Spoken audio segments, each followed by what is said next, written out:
All right. Hey YouTube, I'm Lucky, and I have a huge. Hey YouTube, I'm Lucky, and I have a huge news story that I have to cover today. Destiny 2 hotfix 3.3.0.3 is live right now at the time of making this video. If you didn't know, if you weren't aware, Destiny 1 and Destiny 2 have been down for hours today, and the reason why is because Bungie has been deploying this hotfix, and this is bringing a ton of changes to the game.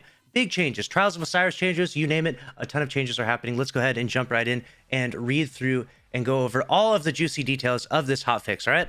First up on the chopping block, we have Trials of Osiris. Special ammo no longer refreshes upon resurrection. So what this means is every single round you start in Trials, you spawn in with special ammo. You will continue to do that. However, within that round, if you die, if you get revived, usually what happens is you are revived. Let's say you have a shotgun on. You were revived and you get 2 more shotgun shots, even if you had 0 when you died. However, now, even if you had 2 shotgun shots when you died, when you get revived, you don't have any special ammo. So I'm not sure exactly how well these changes are going to go over. I never really felt like having special ammo after being revived was such a big deal. But this is the direction Bungie wants to go. They are trying their best to limit and to bring down the amount of special ammo usage within PvP. And so this is where they're going with Trials of Osiris. Let me know your thoughts down in the comment section below if you think this is a good change or not. I personally, I would like to see special ammo limited to a certain degree. However, I don't know if this is necessarily going to help or be a fun change. I mean, getting revived and having nothing but primary ammo could be a bit tedious and frustrating to play with, but we'll see. Time will tell.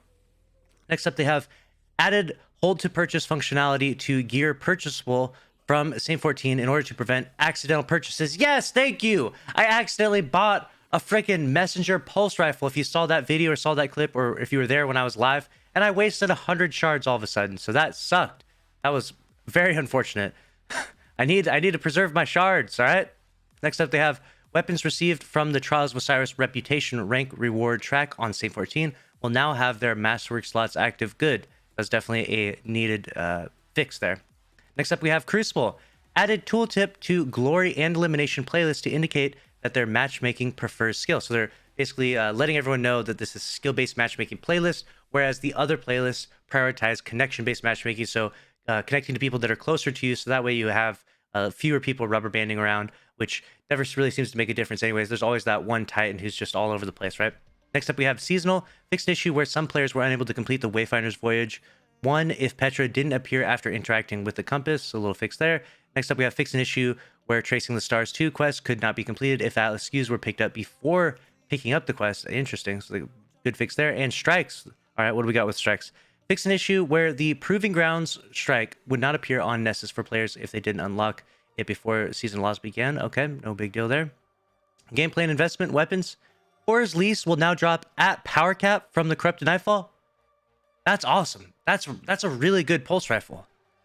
Wow, it's time to get out there and get to grinding these Horror Lease then. Apparently, that's what I'm going to be doing. So that's really exciting. Let's get to that. Next up, we have adept weapon mods for impact, charge time, blast radius, and projectile speed can now be acquired from the Grandmaster Nightfalls and raids in addition to Trials of Osiris. Okay, perfect. So now you can get the full plethora of the adept mods from doing the Grandmasters, not just a select few apparently. So looks like that. And then next up we have fixed yet another issue caused by Telesto, of course, Telesto.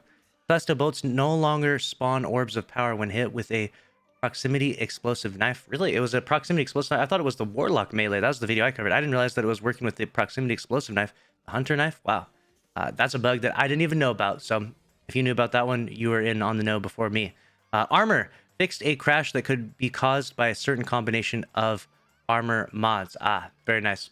So a bunch of bugs and a bunch of issues cleaned up as well, and some core changes, some fundamental sandbox changes to Trials of Osiris. Again, let me know what you think about these changes, and we will see what Trials is like this weekend. We'll see how successful it is.